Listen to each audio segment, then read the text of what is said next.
Shalom, selamat malam, selamat berjumpa kembali untuk kita semuanya, sahabat-sahabat konsep yang setia mengikuti tayangan konsep Kohenser Swipau. Malam ini kita boleh berjumpa kembali dan kita akan belajar pelajaran sekolah sahabat bersama, pelajaran yang ke-12, pelajaran yang terakhir dengan judul Upah Kesetiaan. Dan malam ini yang akan memimpin kita atau yang mendahului dengan ringkasan pelajaran akan disampaikan oleh Pendeta Muda Maropaapa Sitorus. Namun sebelumnya kita akan terlebih dahulu memulainya dengan doa. Kita mohon kesediaan Pendeta Adrian Dunesi untuk boleh memimpin kita dalam doa. Kita sama-sama berdoa. Terima kasih Tuhan, saat ini kami siap memulaikan belajar sekolah sahabat. Tuhan berkati agar kami dapat mengerti pelajaran sekolah sahabat yang kami pelajari. Berkati hamba Tuhan, Pendeta Maro yang akan menyampaikan, Tuhan akan berkati. Terima kasih Tuhan, ini permohonan kami sudah berdoa. Amin. Baik, terima kasih.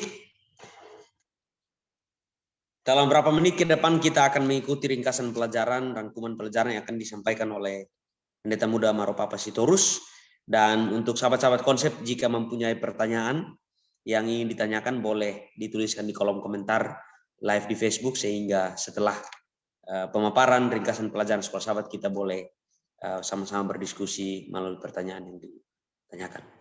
Untuk itu, waktu dan kesempatan yang baik ini kami berikan waktu penuh kepada Pendeta Muda Maropaapa Sitorus untuk boleh menyampaikan intisari pelajaran kita sepanjang satu minggu ini.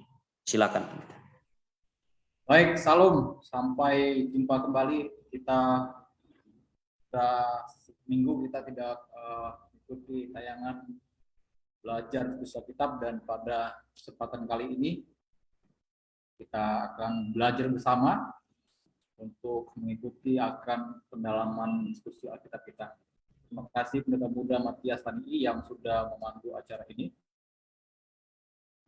Izinkan saya untuk share screen terlebih dahulu agar kita dapat belajar bersama akan materi kita yang akan kita pelajari.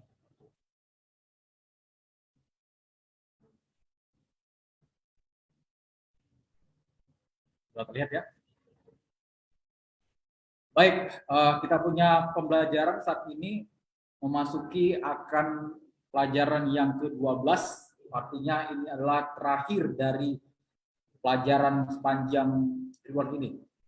Judulnya adalah Upah Kesetiaan. Nah, kita sudah banyak sekali belajar tentang bagaimana kita untuk setia dan apa yang berkesetia, dan kita akan memiliki sepanjang minggu ini terkait tentang apa yang akan kita terima bila mana kita setia di dalam menjalankan pekerjaan maupun tugas kita sebagai umat Tuhan. Baik, ayat intinya diambil dari kitab Matius pasal yang ke-25 ayat 21. Maka kata tuannya itu kepadanya, baik sekali perbuatanmu itu, hai hambaku yang baik dan setia. Engkau telah setia dalam perkara kecil, aku akan memberikan kepadamu tanggung jawab dalam perkara yang besar. Masuklah dan turutlah dalam kebahagiaan Tuanmu. Nah, dari ayat ini paling tidak kita bisa ambil ada dua poin penting. Yang pertama, ketika kita mencoba dan berusaha untuk setia dalam perkara kecil, maka Tuhan akan tawarkan kita kepada perkara yang besar. Setelah kita juga setia dalam perkara besar, maka Tuhan akan berikan upah bagi kita dalam kesetiaan kita itu. Nah, dalam pelajaran kita ini, ada upah yang akan kita terima untuk kita dapatkan dalam kesetiaan yang kita telah kerjakan. Nah, setia yang dimaksudkan di sini adalah setia di dalam menjalankan tanggung jawab kita sebagai umat Tuhan. Setia itu selalu berkaitan dengan melakukan terus-menerus secara berulang-ulang. Jadi setia itu bukan berada di awal, bukan berada di tengah, tetapi setia itu sampai akhir. Sebabnya ketika ayat ini dibacakan, ini berkaitan dengan bagaimana Tuhan itu akan datang sebagai Raja yang memberikan upah bagi umat-umat percaya. Manusia tentu tidak dapat menghasilkan keselamatan. Nah, Alkitab berbicara pada upah penghargaan yang mendorong umat Tuhan untuk hidup setia, karena kesetiaan itu mendapatkan hasil penerimaan, yaitu apa? Kasih karunia dari Allah. Raja Daud juga menyebutkan dalam Alkitab, memberikan bahwa upah itu selalu berkaitan dengan hidup kekal.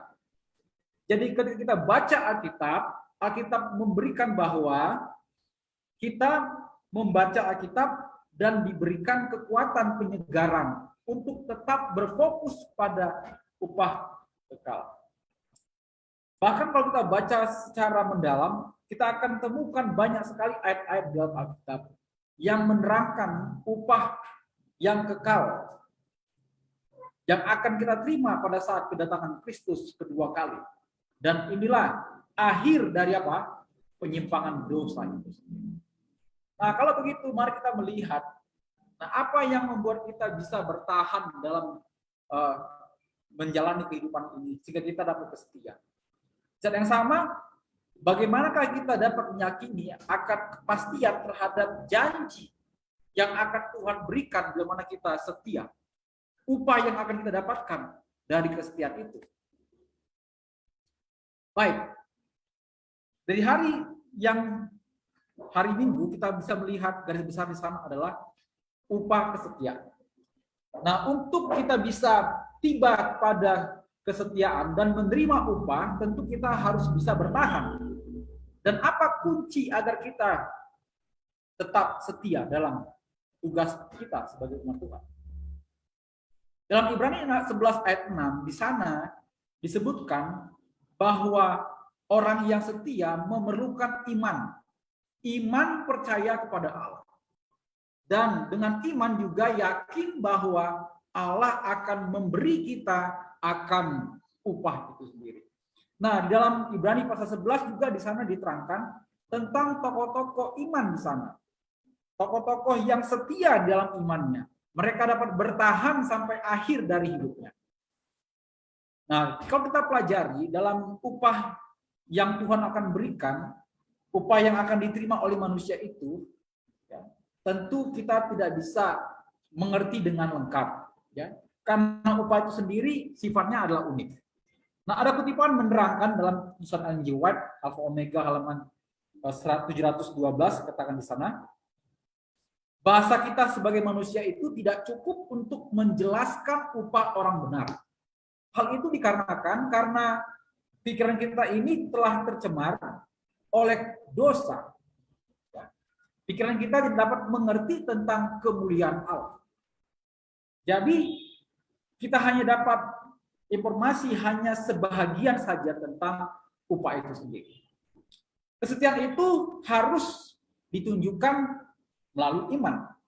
Ya, iman yang bertahan, iman yang mampu menghadapi celaan, aniaya, bahkan fitnahan. Ya.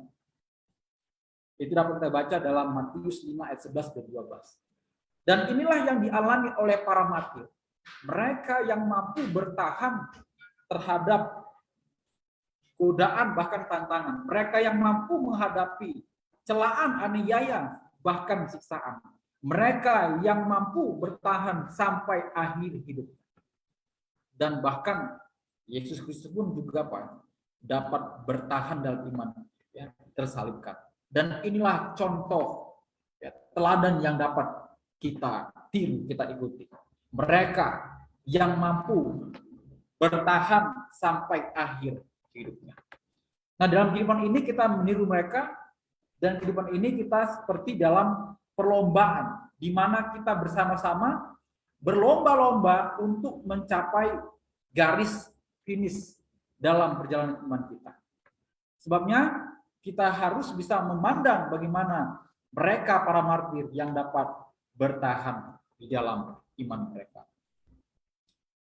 Tetapi ketika kita melihat bagaimana ada sebuah pertentangan di sini, nah kalau upah itu berdasarkan dari apa yang kita lakukan, sering sekali orang memandang bahwa upah dari kesetiaan itu didapatkan berdasarkan dari apa? Dari usaha.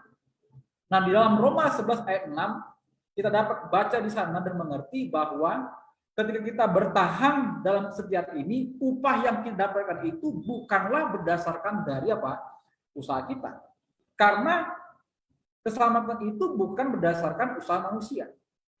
Buat apa Yesus Kristus mati di kayu salib kalau tentu keselamatan itu hanya berdasarkan dari usaha kita. Oleh karena kasih karunialah kita dapat menerima upah dari kesetiaan kita. Itu artinya bahwa upah itu diberikan karena kemurahan dari kasih Tuhan bagi mereka yang dapat bertahan di dalam iman. Di hari Senin disebutkan di sana bahwa kita menerima akan kehidupan kekal. Kekekalan yang dimaksudkan yang akan dihadapi oleh manusia itu selalu berkaitan dengan dua hal, yaitu kehidupan kekal atau kematian kekal. Di sini manusia menggunakan yang disebut sebagai hak pilihnya. Manusia memilih untuk hidup dalam dosa, maka dia akan menerima upah kematian kekal. Sebaliknya, bila manusia memilih untuk hidup percaya dan menerima kematian Yesus Kristus, maka baginya akan menerima kehidupan kekal. Jadi kita hanya dapat memilih hidup kekal atau kematian kekal. Kita tidak bisa berada di tengah-tengahnya. Setengah dalam hidup kekal atau setengah dalam kematian kekal. Tidak bisa. Karena hidup ini berkaitan hanya dua pilihan dan tidak ada hidup netral. Tuhan berkata kepada para murid sebelum dia mengakhiri akan pelayanannya, dalam Yohanes 14 ayat 1 dan 3, ia menguatkan para murid agar mereka tetap setia di dalam menjalankan tugas yang Tuhan telah berikan. Di saat yang sama Tuhan memberikan penguatan kepada mereka agar mereka tidak gelisah, tidak takut ketika mereka akan menjalani kehidupan tanpa guru mereka. Ketika Tuhan akan pergi kepada Bapa di surga, dia pun akan datang kembali untuk menjemput orang-orang yang percaya, yang setia. Sama seperti kematiannya telah digenapi di kayu salib, dan kedatangannya kedua kali pun juga akan digenapi. Nah, bila mana Tuhan tidak datang kali yang kedua, sebagaimana yang dituliskan dalam Alkitab, maka janji akan hidup kekal itu menjadi sia-sia bagi semua orang yang percaya dan menerima Yesus Kristus. Baik, kita masuk ke dalam pelajaran berikutnya mengenai dengan Yerusalem baru. Dalam Wahyu 21, di mana kita baca di sana, berkaitan menjelaskan tentang bagaimana sebenarnya Yerusalem yang baru itu. Nah, Alkitab menggambarkan Yerusalem baru itu seperti apa yang dilihat oleh Abraham. Penglihatannya dengan iman. Dan Yerusalem itu juga berkaitan dengan sebuah maharkaya yang dibuat oleh Allah sendiri. Yang dimaksudkan di sana khusus untuk umat yang mengasihi dan memelihara perintah Allah. Itu adalah tempat rumah baru sesudah akan selesainya dunia yang lama ini. Itulah dunia baru yang dipersiapkan oleh Allah Bapa. Dalam Wahyu 21 ayat 2 katakan, dan aku melihat kota yang kudus, Yerusalem baru turun dari surga, dan Allah yang berhias bagaikan pengantin perempuan yang berdandan untuk suami. Yohanes Kekasih melihat bagaimana kedatangan Yesus kali kedua itu, dan bagaimana kota kudus itu yang Tuhan telah persiapkan akan turun dari surga, dan kita akan disambut masuk dalam kerajaan surga. Begitu banyak yang kita tidak pahami tentang keadaan Yerusalem baru, tetapi begitu banyak harapan kita tentang tempat yang kita tunggu-tunggu itu, tempat yang kita nanti-nantikan itu. Paling tidak ada 4 hal penting yang menjadi dasar pengharapan kita untuk tiba di Yerusalem yang baru itu. Yang pertama, kita melihat bahwa Yesus berada dalam dunia yang berdosa, dan dia juga akan tinggal dalam dunia baru, dan kita pun akan bersama berjumpa bersama dengan Yesus Kristus. Oh, itu adalah perjumpaan yang istimewa dengan juru selamat kita.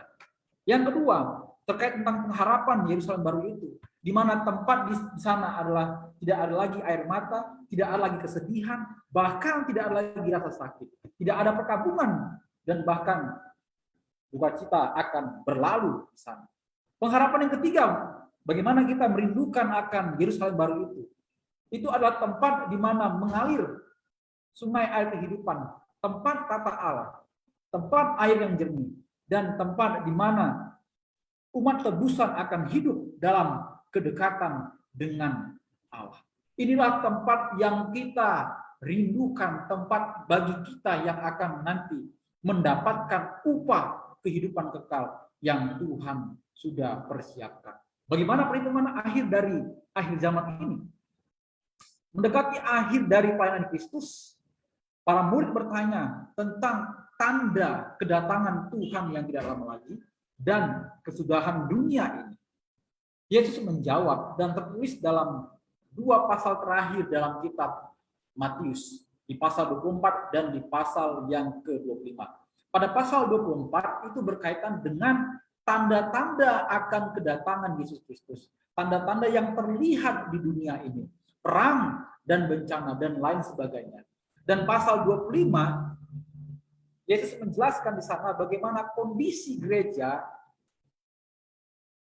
terkait tentang bagaimana dari akhir dunia ini. Yang mengumpamakan dengan perumpamaan talenta. Dan bagaimana umat-umat Allah menggunakan talentanya. Digambarkan di sana ada seorang tuan yang memberikan 5 talenta kepada seorang hamba. Dan diberikan juga 2 talenta kepada hamba yang lain. Dan diberikan 1 talenta kepada hamba yang lain juga. Nah, talenta-talenta ini diberikan sesuai dengan kesanggupan hamba menerima dan menjalankannya. Nah, kadang-kadang kita memikirkan berpikir bahwa talenta itu hanya sekedar berkaitan dengan mengajar dan berkhotbah. Ya, bahkan kita selalu melihat bagaimana talenta yang diberikan itu selalu dibanding-bandingkan dengan orang lain. Si A mungkin memiliki talenta 5, bahkan bisa lebih. Nah, kalau kita lihat dalam diri kita sendiri, mungkin kita paling tidak memiliki 1 talenta. Dan oleh karena talenta itu mungkin hanya 1, ya, kita mungkin cenderung sama seperti hamba yang memiliki 1 talenta yang dituliskan dalam Matius pasal 25. Karena dia melihat talentanya hanya sedikit, hanya 1, dia mengubur talentanya. Nah, apa kata Tuhan kepada si hamba yang menguburkan talentanya itu? Engkau hamba yang malas, engkau tidak menggunakan talenta. Sementara mereka yang menerima 5 talenta, 2 talenta, dengan setia mengerjakan dan mengembangkan talenta mereka. Apa kata si tuan itu? Engkau telah setia melakukan apa yang engkau kerjakan, maka masuklah dan engkau akan menerima upah sesuai dengan apa yang engkau harus dapatkan. Pelajaran penting dari cerita ini, perhitungan akhir terkait tentang talenta ini, ya, talenta itu adalah sesuatu yang Tuhan percayakan kepada kita, sesuatu yang harus kita gunakan untuk kemuliaan Tuhan. Jadi di sini bukan berkaitan berapa banyak talenta yang kita miliki, tetapi berapa rajin dan berapa setia kita mengusahakan dan menggunakan talenta itu untuk menjadi kemuliaan dan hormat bagi nama Tuhan, untuk kita persembahkan kepada Tuhan. Jadi bukan fokus kepada berapa talentanya, tetapi bagaimana kita menggunakan talenta-talenta yang Tuhan telah berikan kepada kita semua. Ada kisah menarik bagaimana mata yang tertuju kepada upah. Orang yang bekerja karena melihat kepada upah. Di Alkitab paling tidak pelajaran kita ini tentang Paulus. Ketika dia telah berjumpa dengan Yesus Kristus, dalam pertobatannya itu, dia menyerahkan seluruh hidupnya untuk harus ada yang baik. berpikiran yang pintar. Bahkan di mata dunia dia dinilai paling berhasil. Nah, apa yang dialami oleh Rasul Paulus jika kita melihat bahwa dia seorang yang berhasil? Tentu itu tidak terlepas dari tantangan pergumulan yang dia hadapi. Dalam 2 Korintus 11 ayat 24 dan 3-33 di sana secara rinci bahkan masih banyak lagi yang tidak dituliskan terkait tentang apa yang dialami oleh Rasul Paulus. 5 kali dia disesat Yahudi, 3 kali dia dilempari batu, 3 kali dia hampir mengalami kapal tenggelam, kapal karam. 1 hari semalaman dia terkatung-katung di tengah laut.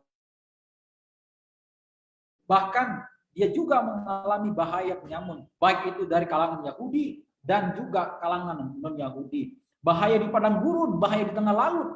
Bahkan dia kurang tidur, lapar dan haus. Dia kerja keras setiap hari. Dan semuanya itu oleh karena mata rohaninya, pikirannya, imannya, pengetahuan tentang Allah tertuju kepada Bapa yang surga. Itu sebabnya dia hanya bermegah kepada kebenaran, kemurahan Allah semata-mata. Dia tidak membanggakan, tidak menyombongkan akan apa yang dia alami. Dia mengetahui bagaimana Yesus Kristus, Bapa di surga, sehingga dapat dia membuat bertahan kepada hidup yang kekal. Contoh kehidupan Rasul Paulus, seorang yang melihat dengan iman, melihat dengan mata, tertuju kepada upah, berlari dengan iman, berlari ke arah tujuan, yaitu untuk mendapatkan upah hidup yang kekal. Contoh inilah yang perlu kita untuk tiru.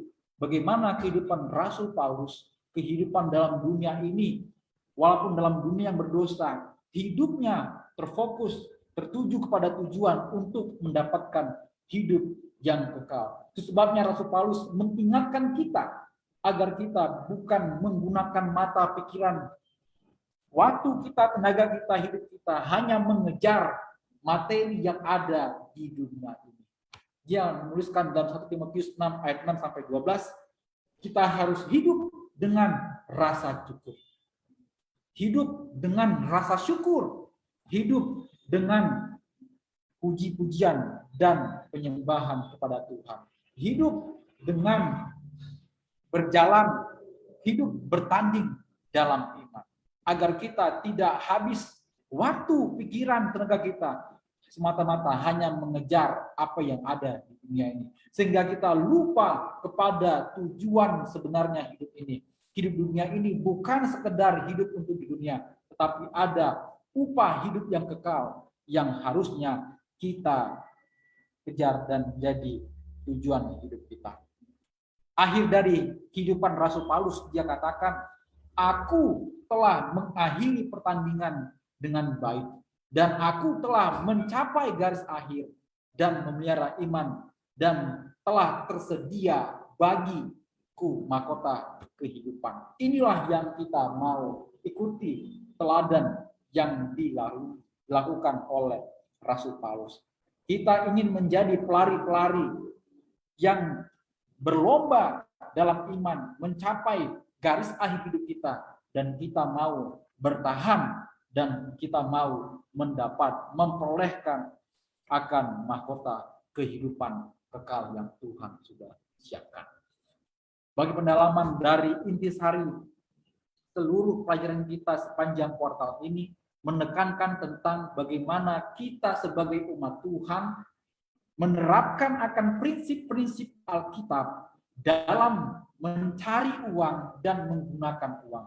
Dan kita mau agar seluruh hidup kita keluar dari hidup yang sulit, dari hutang, dari konflik rumah tangga, karena kita tidak dapat menggunakan uang dengan baik sesuai dengan prinsip-prinsip Alkitabiah.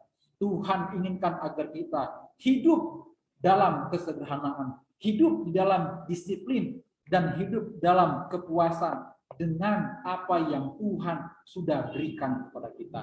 Sebabnya kita harus menjaga hidup kita ini dengan baik, memiliki hubungan yang ajaib dengan Tuhan, sehingga kita dapat menjadi mitra Tuhan kawan kerja Tuhan yang terus bertumbuh di dalam iman dan pengharapan, bertumbuh dalam kerohanian, sehingga seluruh yang kita gunakan, baik itu materi, uang yang kita miliki, pikiran, dan apa yang Tuhan percayakan, untuk mendukung dan menjadi para pekerja-pekerja Tuhan yang setia di dalam memajukan pelayanan gereja.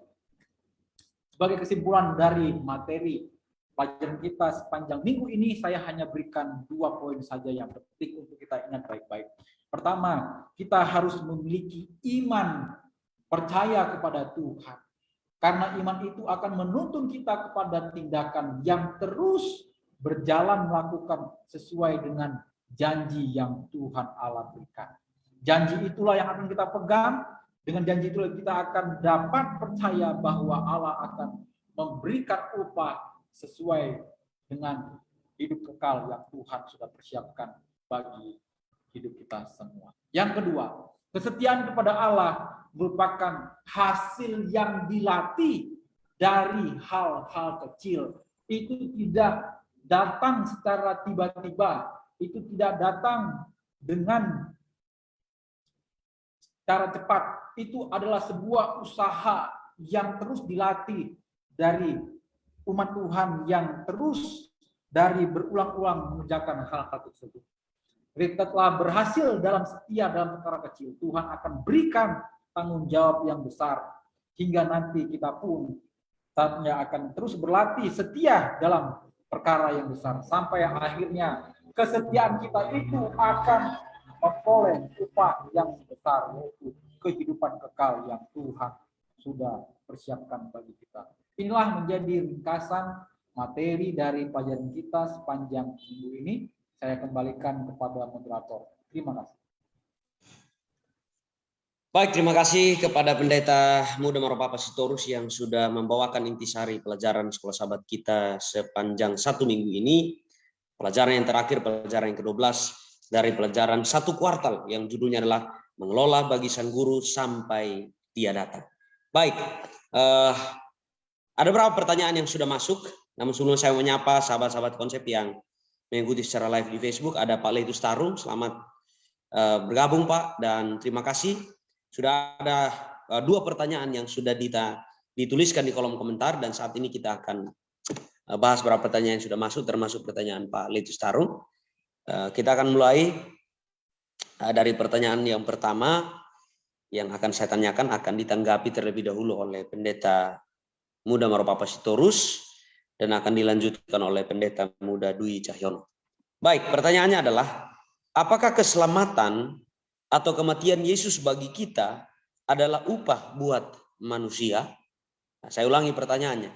Apakah keselamatan atau kematian Yesus bagi kita adalah upah buat manusia, buat umat manusia? Ini silakan ditanggapi oleh Pendeta Maro dan nanti akan dilanjutkan oleh Pendeta Dwi. Ya, sekaligus pertanyaan kedua, supaya bagaimana kita bisa yakin kalau kita benar-benar mendapatkan upah kita? Karena seperti 5 gadis yang tidak bijaksana tidak mendapat upah. Nah, jadi kira-kira bagaimana? Silakan. Baik, hal yang pertama baru yang mendasar perlu kita pahami baik-baik adalah bahwa kematian Yesus Kristus itu di kayu salib semata-mata untuk manusia yang berdosa. Dia menawarkan kehidupan kekal bagi siapa saja yang menerima percaya kepada dia. Artinya dia menyiapkan keselamatan di sana. Nah, keselamatan itu tidak diberikan cuma-cuma. Di sana ada persyaratan, yaitu harus dengan iman. Nah, kalau kita tidak percaya kepada Yesus, kalau kita tidak mau beriman kepadanya, maka keselamatan yang Tuhan tawarkan itu tidak menjadi bagian kita. Dengan kata lain, bahwa keselamatan itu hanya diberikan kepada mereka yang percaya dan beriman kepada Yesus Kristus.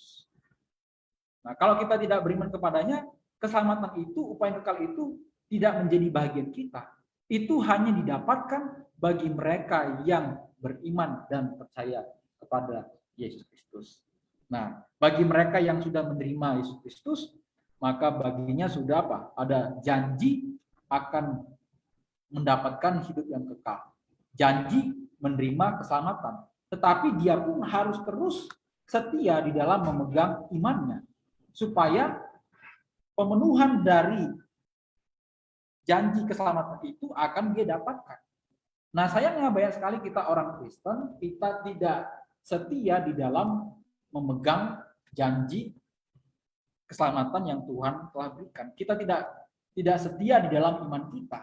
Sehingga banyak sekali orang yang kehilangan janji upah yang kekal yang Tuhan akan berikan kepadanya. Jadi di sini sangat penting sekali kita untuk memiliki apa? Memiliki kesetiaan. Ya, setia sampai akhir. Jadi itu menjadi kunci, ya, syaratnya juga. Selain tadi percaya, tapi harus apa? Harus setia. Tanpa kesetiaan, ya, maka janji untuk pemberian akan hidup yang kekal itu maka tidak dapat kita peroleh. Nah, bagaimana kita bisa meyakini bahwa saya dapat memperoleh hidup yang kekal atau keselamatan? Nah, orang yang percaya maka dia akan hidup dalam iman. Ya. Hidup dalam iman dan dia yakin bahwa keselamatan yang Tuhan tawarkan akan dia peroleh, akan didapatkan. Nah, orang yang percaya tidak mungkin dia ragu dengan janji yang Tuhan berikan. Ya. Di saat yang sama Alkitab jelas sekali memberikan bukti-bukti bagaimana janji-janji Tuhan itu sudah digenapi, paling tidak melalui kematiannya. Ya. Dia benar mati di kayu salib dan dia bangkit ke surga. Nah, kalau kita sudah percaya akan penggenapan ini, maka kita pun akan percaya dengan janji Tuhan bahwa dia akan datang menjemput setiap orang yang setia percaya kepada janji Tuhan. Baik, itu mungkin yang bisa saya berikan jawaban. Terima kasih. Baik, terima kasih Pendeta Muda Maropapas. Terus kita langsung saja ke Pendeta Muda Dwi Cahyono. Silakan. Ya, baik, selamat malam buat kita semuanya. Tadi pertanyaannya apakah kematian Yesus itu adalah upah gitu ya bagi manusia gitu.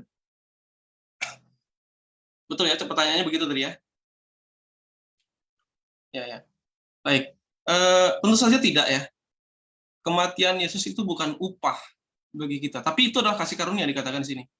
Sebab upah dosa ialah maut, tetapi kasih karunia Allah ialah hidup yang kekal dalam Kristus Yesus. Jadi apa yang dilakukan oleh Yesus itu adalah kasih karunia kepada kita, sebab kita tidak layak untuk mendapatkan semua itu daripada Tuhan. Tidak layak Tuhan mati bagi manusia sebenarnya. Oleh sebab itu, ketika Tuhan menyerahkan nyawanya bagi manusia untuk mati di kayu salib menebus manusia, itulah kasih karunia Tuhan kepada kita sebagai manusia, bukan upah. Dan sebelum kita masuk ke sana, perlu mungkin dipahami di dalam pembahasan kita ini sebenarnya ada dua definisi upah. Yang pertama, upah sebagai efek yang dihasilkan, sebagai contoh di sini, sebab upah dosa ialah maut, ya kan? Ini efek yang ditimbulkan oleh dosa itu maut, begitu. Jadi ini tidak Kemudian definisi yang kedua itu adalah bayaran dari setiap pekerjaan atau perbuatan kita, itu upah juga. Nah, dua definisi ini harus dipisahkan supaya kita bisa mengetahui mana ini yang artinya adalah upah yang bayaran kita dari segala perbuatan kita, tingkah laku kita, ya, atau ini hanya sekedar efek aja gitu, efek dari hal-hal yang ditimbulkan, begitu. Nah, di dalam ayat ini hidup kekal itu bukan upah ya, itu kasih karunia. Ya, di dalam Tuhan itu kasih karunia, jelas dikatakan ayat ini. Nah, yang jadi pertanyaan tadi adalah apakah upah yang ditimbulkan daripada kesetiaan itu adalah kasih karunia? Ya, jadi begini, kesetiaan itu adalah perbuatan. Ya, kesetiaan itu adalah perbuatan. Dan apa fungsi perbuatan ini dalam keselamatan? Ya. Nah, orang yang orang itu kan diselamatkan oleh apa namanya, oleh kasih karunia. Dia mendapat hidup kekal berdasarkan kasih karunia. Tetapi orang yang tidak setia, ya, maka kasih karunia itu akan diambil kembali. Dia akan dicoret dari buku kehidupan. Artinya bahwa kesetiaan ini memiliki fungsi, ya, dalam konteks keselamatan adalah untuk mempertahankan hidup yang kekal yang sudah diberikan. Begitu, bukan untuk meraih, tapi untuk mempertahankan.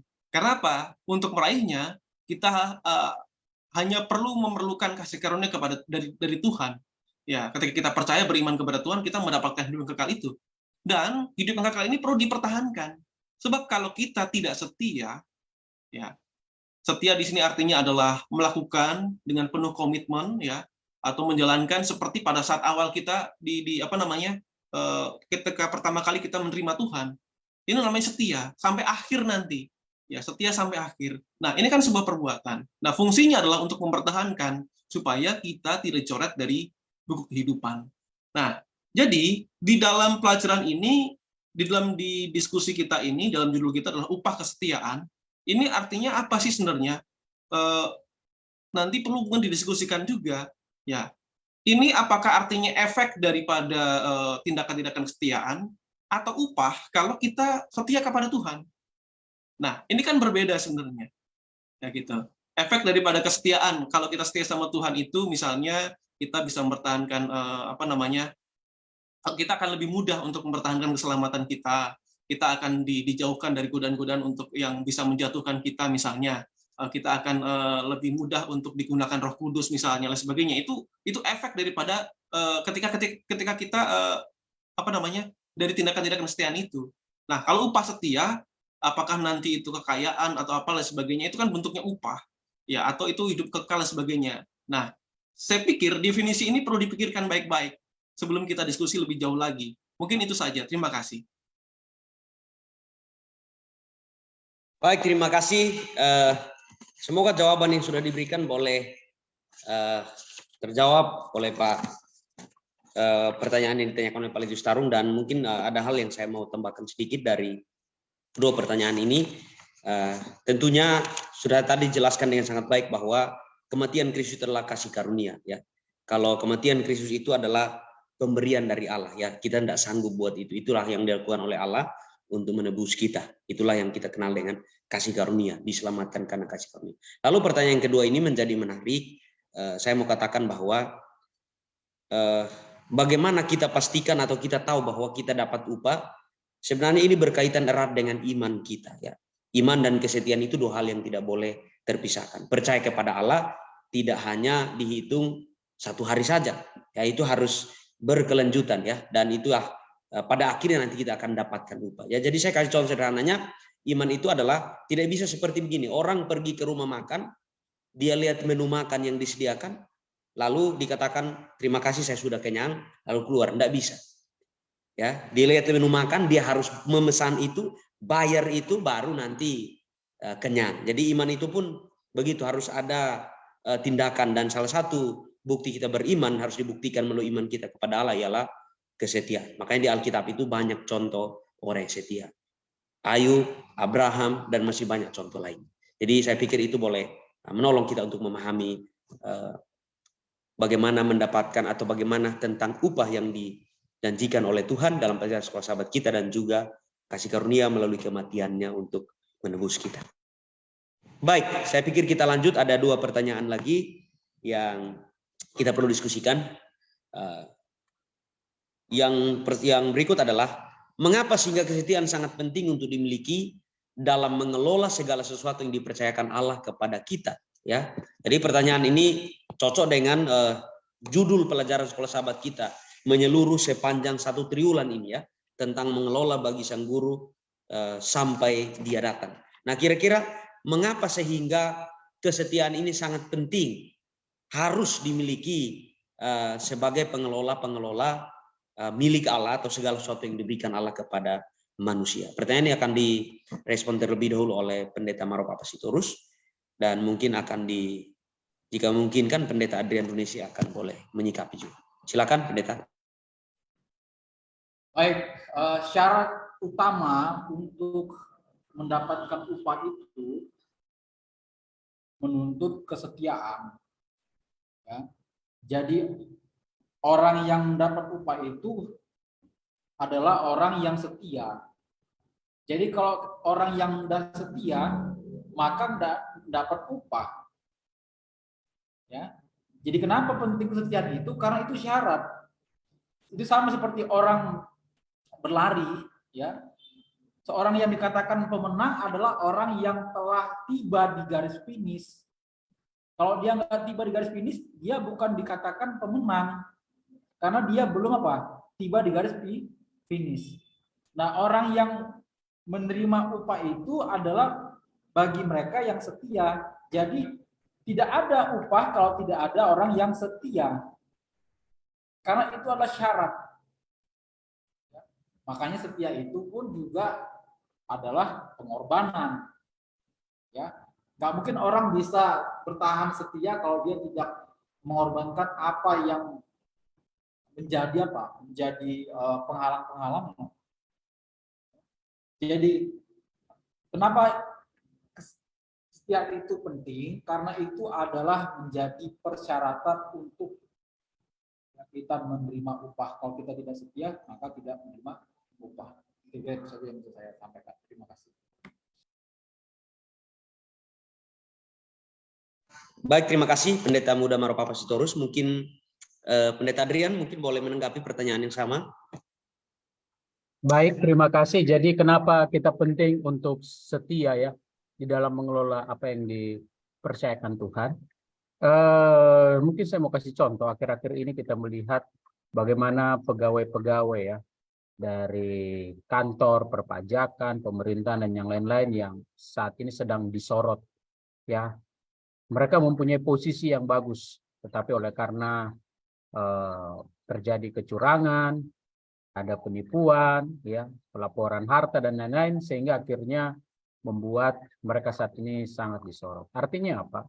Kita menjadi umat Tuhan pun seperti itu. Harus benar-benar kita buktikan kalau kita setia.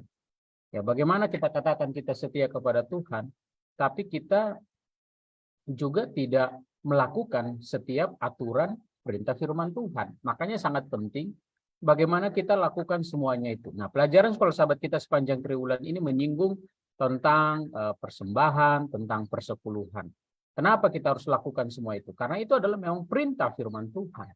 Nah, apakah ketika kita tidak melakukan itu dengan setia, bisa dikatakan bahwa kita ini setia? Tidak. Kalau kita setia, pasti kita akan lakukan semua itu dengan baik. Apa yang menjadi hak milik Tuhan, kita kembalikan. Apa yang menjadi bagian kita, ya kita terima. Jadi, Tuhan mau segala sesuatu apa yang Tuhan sudah percayakan, kita kelola dengan baik, karena itu adalah sesuatu yang dipercayakan Tuhan kepada kita. Tapi ingat, kadang-kadang untuk melakukan kesetiaan itu butuh iman yang kuat. Saya punya anggota jemaat saat ini, dia dulu adalah orang yang kaya, tapi suatu saat dia menerima Yesus sebagai juru selamat pribadinya, menjadi seorang Advent. Lalu karena dia sudah belajar, dia harus tutup usahanya pada hari Sabat. Dan akhirnya usahanya ya tutup. Bayangkan dia punya ruko sekian banyak, habis. Karena dia tutup hari Sabat. Dan itu beresiko. Tapi puji Tuhan, sampai saat ini dia masih tetap di dalam gereja. Dan dia saksikan bahwa apa? Ternyata itulah yang Tuhan bilang, pikulah kuk yang kupasang. Nah, jadi memang berat, saudara. Kita mau ikut Tuhan itu berat, banyak tantangan. Harta pun bisa habis. Tapi dia buktikan bahwa apa? Walaupun hartanya habis, tapi dia bersyukur Tuhan selalu menyertainya. Dan Tuhan menggunakan dia untuk menarik akan banyak jiwa. Nah, ini luar biasa. Walaupun mungkin hartanya habis, tapi Tuhan pakai dia untuk menarik jiwa. Tapi bayangkan kalau hartanya banyak, tetapi dia tidak menarik jiwa, ya apa gunanya juga ya? Apa gunanya juga? Jadi Tuhan mau kita semua untuk selalu setia kepada Tuhan di dalam setiap melakukan firman Tuhan. Terima kasih. Baik, terima kasih. Mungkin Pendeta Dwi mau tambahkan, silakan. Ini sangat penting dan saya tidak ingin kita melewatkan tentang pertanyaan ini ya. Ya. Mengapa kesetiaan ini penting di dalam penata layanan? Di dalam Matius 25 ayat 21 dikatakan bahwa ya, kalau engkau setia dalam perkara kecil, aku akan memberikan kepadamu tanggung jawab dalam perkara yang besar. Begitu. Kalau kita tidak setia, berarti kita membatasi karunia rohani di dalam kehidupan kita. Ya, membatasi berkat Tuhan. Karena apa? Kalau kita tidak setia, kita tidak akan pernah mendapatkan karunia rohani yang lebih besar yang telah kita dapatkan. Kita akan stagnan di situ saja. Ya, kalau kita tidak setia dengan perkara kecil yang Tuhan telah karuniakan kepada kita, tanggung jawab yang Tuhan telah karuniakan kepada kita.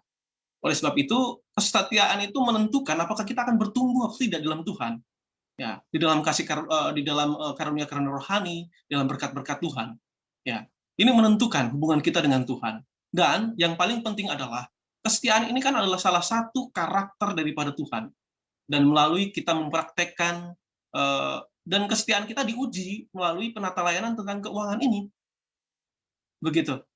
Nah, seharusnya penatalan ini menjadi sarana bagi kita untuk melatih karakter kesetiaan kita, supaya kita memiliki kesetiaan seperti Tuhan yang setia kepada kita, ya. Tetapi ketika kita tidak setia, maka disinilah karakter kita juga tidak akan berkembang. Ya. Kita akan terhenti di dalam kesetiaan yang mungkin sebatas manusiawi saja, tidak seperti Tuhan mengasihi kita dan setia kepada kita. Nah, saya pikir ini adalah upah setia itu, upah daripada setia itu kepada Tuhan, bahwa berkat-berkat Tuhan itu ya disyaratkan di sana. Ya, kita dilayakkan untuk menerima berkat yang lebih besar lagi, yaitu dengan kita setia.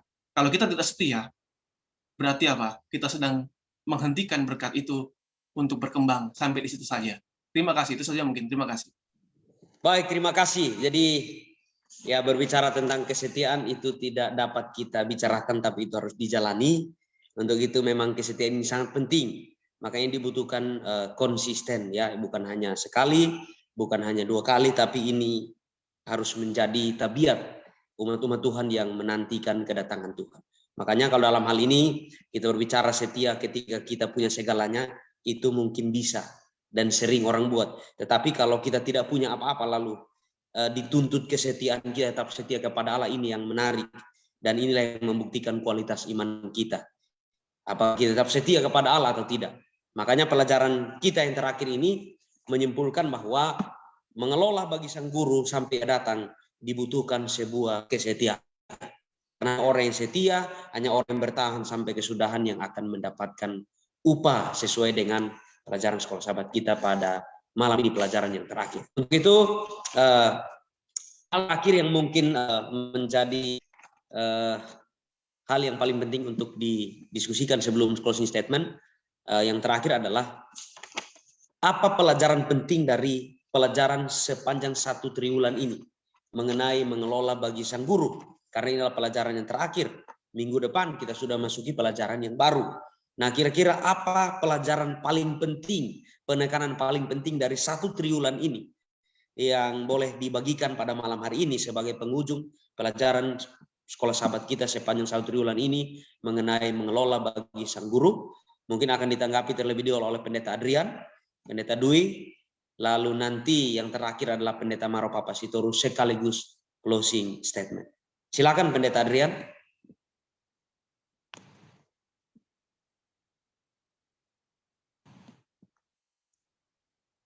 Mungkin Pendeta Adrian belum respon, mungkin Pendeta Dwi terlebih dahulu, silakan. Ya. Mengapa Tuhan memberikan kesempatan bagi kita untuk melayani Tuhan melalui persembahan, persepuluhan, dan penata layanan yang lainnya? Ya.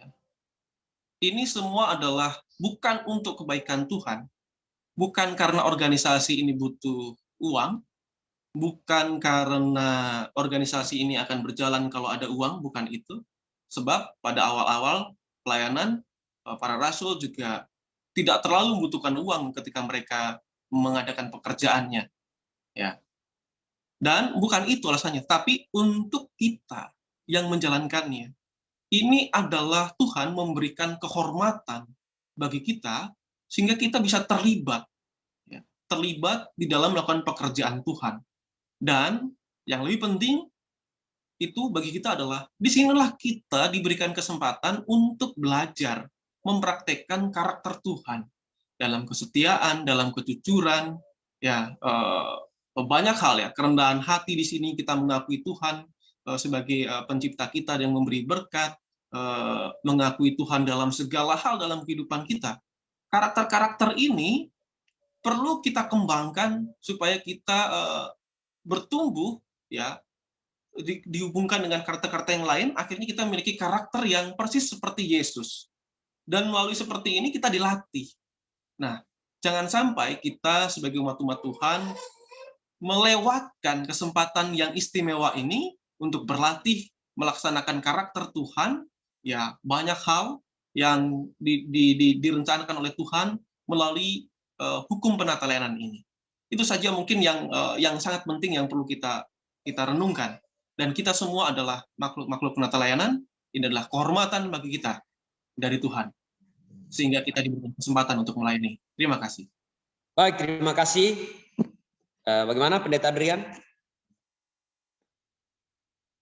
Baik, kalau gitu. Baik, terima kasih. Ya. Sorry, tadi karena sinyal saya putus-putus, jadi saya nggak bisa menerima dengan baik. Pertanyaannya boleh diulang sekali lagi, Pendeta Matias? Sorry.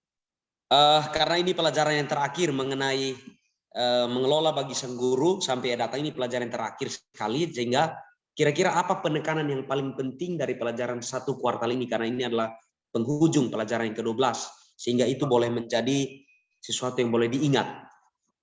Jadi kenapa pelajaran ini sangat penting sekali bagi kita? Rupanya di akhir zaman ini, tanpa kita sadari, terkadang kita lupa bahwa segala sesuatu yang Tuhan berikan untuk kita ini itu adalah milik Tuhan, ya, adalah milik Tuhan. Jadi apa maksud dari pernyataan saya ini? Adalah bahwa segala sesuatu, ya, inti pelajaran kita ini itu adalah milik Tuhan. Pada akhirnya semua yang kita miliki, semua yang ada di dunia ini, harta atau apapun, kita akan tinggalkan. Mau percaya, mau senang, tidak senang, pada akhirnya kita akan tinggalkan. Karena nanti ada sesuatu yang sangat penting yang mau kita capai, yaitu kehidupan kekal. Artinya saat ini kekayaan, kemewahan, apapun yang kita punya itu adalah kepercayaan Tuhan bagi kita. Maka apapun yang kita miliki saat ini, marilah kita buat itu semuanya untuk kemuliaan ataupun kemajuan pekerjaan Tuhan. Ya, jadi jangan sampai kita kadang-kadang bermain-main dengan hal itu, ya. Makanya ada orang katakan salah satu, ya bukan orang sih, tapi tulisan Rono buat juga katakan bahwa salah satu ujian kita setia atau tidak adalah melalui persembahan dan persepuluhan. Kenapa? Rupanya harta itu seringkali membuat kita lupa akan Tuhan. Jadi Tuhan mau apa yang menjadi milik Tuhan, kita kembalikan. Apa yang memang harus kita lakukan untuk pekerjaan Tuhan, mari kita lakukan. Karena percuma kita punya harta yang banyak, kita punya segala sesuatu yang kita miliki saat ini, tapi kalau tidak untuk memuliakan pekerjaan Tuhan, ya sia-sia, sama aja bohong. Jadi mari saya mengajak kita semua, kita mengelola bagi Sang. Bagaimana kita mengatur segala sesuatu yang Tuhan sudah percayakan, baik harta, baik tubuh kita, pikiran kita, mari kita fokuskan semuanya itu untuk memajukan pekerjaan Tuhan. Terima kasih. Baik, terima kasih. Karena waktu kita langsung saja ke Pendeta Maro Papasitorus sekaligus closing statement. Waktu dan kesempatan kami persilakan. Baik, sebagai closing statement bagi kita pada akhir dari pertemuan ini maupun juga sebagai simpulan dari seluruh pelajaran kita sepanjang satu kuartal ini, kita sedang diingatkan, bahkan sedang dipersiapkan bagaimana kita setia untuk memperoleh kerajaan surga yang Tuhan sudah siapkan. Karena Tuhan itu setia kepada kita, maka Dia pun juga menuntut agar kita pun setia kepadanya. Jadi kesetiaan itu adalah sesuatu yang dilatih secara terus-menerus. Dimana kita bisa setia kalau kita hari ini, besok bisa berubah. Sebabnya kita menjaga kesetiaan itu dengan baik. Dan sebagai umat Tuhan, kita melihat bagaimana upah yang akan kita terima. Itulah yang mendorong kita untuk terus tetap setia kepada Tuhan. Semoga Tuhan memberkati kita semua. Amin. Amin. Baik, terima kasih banyak untuk Pendeta Muda Meropapa Sitorus dan juga sahabat-sahabat konsep yang setia selalu mengikuti tayangan ini hingga saat ini. Dan tentunya ini adalah pelajaran yang terakhir. Kita sudah selesai 1 kuartal ini. Dan kami berharap semoga setiap pelajaran yang sudah dibagikan oleh konsep boleh membantu dalam memahami setiap pelajaran sekolah sahabat yang kita pelajari. Dan untuk menutup pertemuan kita pada malam hari ini, kita akan berdoa dan doa akan dipimpin oleh Pendeta Muda Dwi Cahyono. Mari kita berdoa. Bapa di surga, terpujilah namamu yang kudus ya Tuhan, yang telah memberikan kami nafas kehidupan, yang telah memberkati kami dalam kehidupan kami, dan tidak meninggalkan kami hidup sendirian. Pada saat ini ya Tuhan, kami mengucap syukur untuk setiap berkat yang sudah kami terima pada malam hari ini. Melalui pelajaran sekolah sahabat yang telah disampaikan oleh hamba Tuhan Pendeta Meropapa Sitorus. Dan kami mengucap syukur untuk pelajaran ini, sehingga kami semua diajarkan untuk setia kepada Tuhan. Ampuni kami ya Tuhan, apabila dalam kehidupan kami seringkali tidak setia kepada Tuhan. Dan senantiasa ajarilah kami ya Tuhan, supaya kami menyerahkan hidup kami untuk setia dalam segala hal di dalam kehidupan kami di hadapan Tuhan. Terima kasih Bapa. Pada saat ini, biarlah Tuhan memberkati para hamba Tuhan yang ada di Zoom ini, maupun para hamba Tuhan, umat-umat Tuhan yang menyaksikan dan mempelajari pelajaran sekolah sahabat melalui media online ini. Biarlah Tuhan memberkati mereka semuanya, dan bagian yang terbaik akan menjadi bagian mereka. Terima kasih Bapa. Kami serahkan semuanya ke tangan-Mu, biarlah Tuhan yang menyertai kami dan memberkati kami. Dalam nama Tuhan Yesus kami telah berdoa dan mengucap syukur. Amin. Amin. Terima kasih banyak. Dan untuk sahabat-sahabat konsep yang tidak sempat mengikuti live-nya malam ini, boleh mengikutinya di lewat YouTube yang akan ditayangkan kembali, sehingga boleh membantu untuk memahami pelajaran sepanjang minggu ini. Dan kami tetap menghimbau untuk sahabat-sahabat konsep, kita bertemu di pertemuan berikutnya dengan pelajaran yang baru. Dan akhir kata saya ucapkan selamat malam, Tuhan Yesus memberkati kita semuanya. Amin.